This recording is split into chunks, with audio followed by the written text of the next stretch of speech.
Hi, I'm Ross Callaghan and I'm about to start on another model ship. The ones I've done before have been made out of wood. I did try one made out of paper, but this one is something new. This is made out of plastic, and it's the Airfix model of the Vasa, the famous ship from Sweden. This particular kit was created in 1971. It's been around a while. And the Vasa, it was commissioned by the King of Sweden in the early 1600s because he wanted to strengthen his navy. So he got them to start building these four ships like this, and as the build went on, he changed his mind all the time, and he added in extra guns all the time, and it ended up quite top heavy. So on its maiden voyage, the Vasa took off and in Stockholm harbour, and all the people were out watching, and it sailed about a kilometre along, and then there was a gust of wind.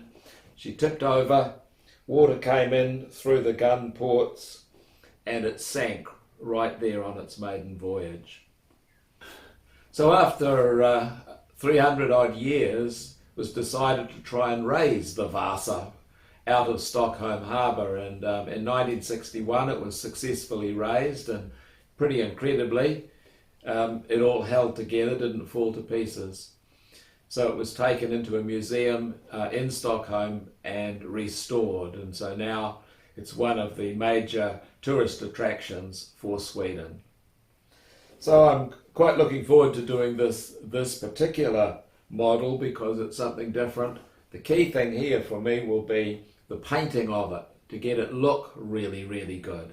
The Vasa was quite a fantastic ship with all sorts of decorations, and my task will be to make sure that those decorations come through and look really good.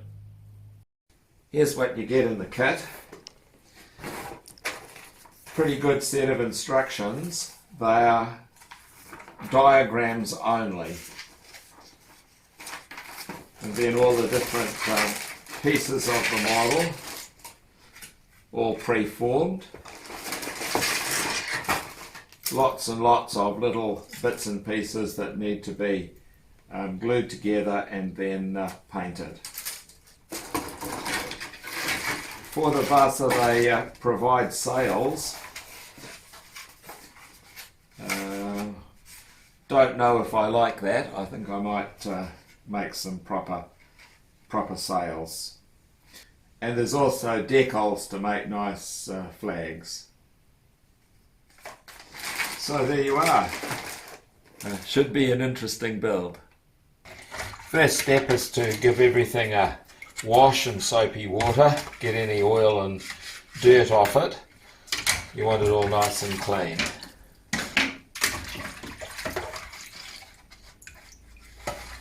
Especially these edges that will be joined together.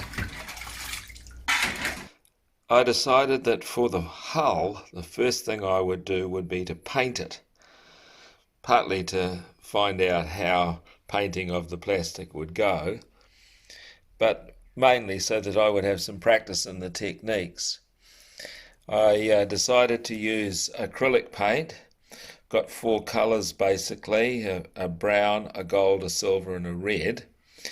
Part of the problem is deciding which colours to use. The instructions are pretty unclear, and there's debate whether the red colour there should be blue or whether it should be red.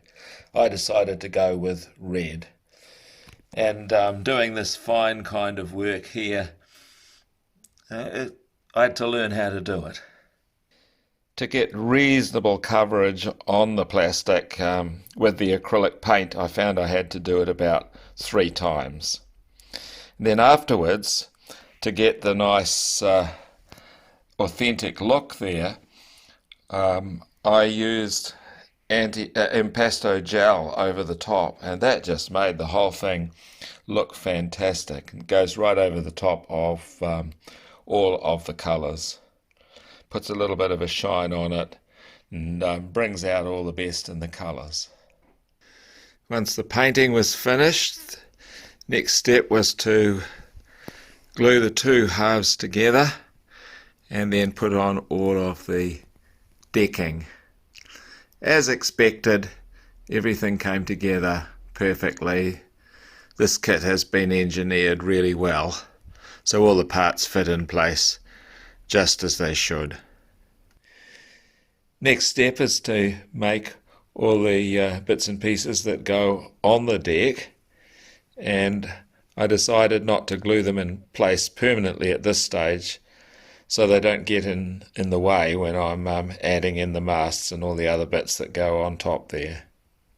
Pretty soon I discovered that it was much easier to paint the tiny little pieces while they were still in their moulds than tidying them up afterwards. They're just too small to handle easily. So that was a good find. And then I discovered that the only way really that you can glue these tiny little pieces in place is using super glue. So super glue became the standard for holding these tiny little pieces together. The hull of the Vasa is now pretty much complete. Had to put on all of the little cannons there on the deck, all the fittings for the deck. And so now the next step is to make the masts and then to begin fitting them. And in making the masts, once again, I was very, very grateful for super glue. Holding all these tiny little bits together with strength is a really good feature of super glue. Now once the masts are made, it's time to do the fixed rigging, holding them all in place. And unlike many of the models that I've done before which actually work the sails, the fixed rigging here more or less just holds everything in place. Quite tricky to do because everything is so delicate and light. Next step is to make the shrouds that hold up the masts from the left and the right, and then attach the ratlines to the shrouds, which the sailors use to climb up and service the sails. To make the shrouds and the ratlines, they give you a little jig. It's the first time I've done it this way. Quite cunning, really. You put all the threads on and then cover it with glue. It makes quite a strong set of shrouds.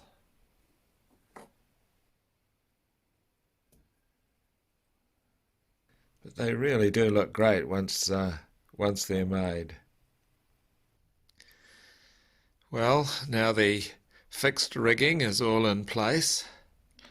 Certainly was tricky putting all those shrouds and ratlines on. They so fine. But we're now ready to put the sails on.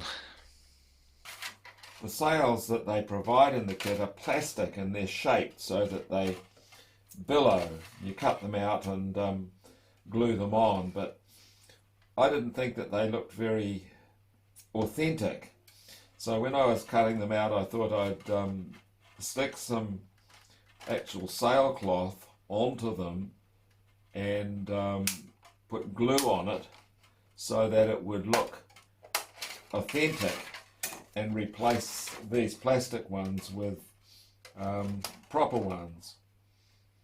But then I realized that just simply gluing the cloth over the plastic gave it shape, and it looked really quite good too. So that's what I decided to go with for this particular part of the ship.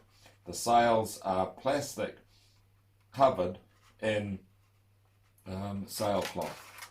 Here's what it looks like beforehand, and then here's what the sails look like afterwards once the sailcloth is glued onto them. Look quite authentic, and they hold their shape well too. Well, all the sails are now on the Vasa, and I must say that covering the plastic of the sails with sailcloth has made it so much better. The sails look very realistic now. The rigging was reasonably tricky to do, but nothing like the complexity of the working rigging in most of the wooden models that I've done. Then I put on the anchors in the ship's boat there. Some of the flags, I didn't put on all of them. They provide one for every single mast, which is a wee bit excessive, I thought. And then a final tidy up so that everything is in its best possible shape. Well, my build of the Airfix plastic model Vasa is now complete, and I reckon it's turned out really well. It's quite different to making a wooden model ship. You don't get the satisfaction of building all the little parts and of building the hull and of fully rigging the model, but the overall effect of this plastic model is really good. It looks very authentic, and especially putting that glaze on the outside of the paint has really made it look great.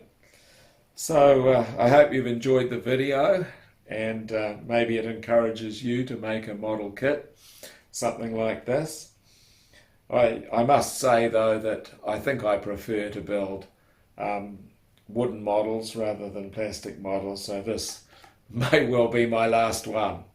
Anyway, there you have it, the Airfix model of the Vasa, the famous Swedish warship that sank in Stockholm harbour in the 1600s and then was raised up in the 1900s, and now is one of Sweden's major tourist attractions.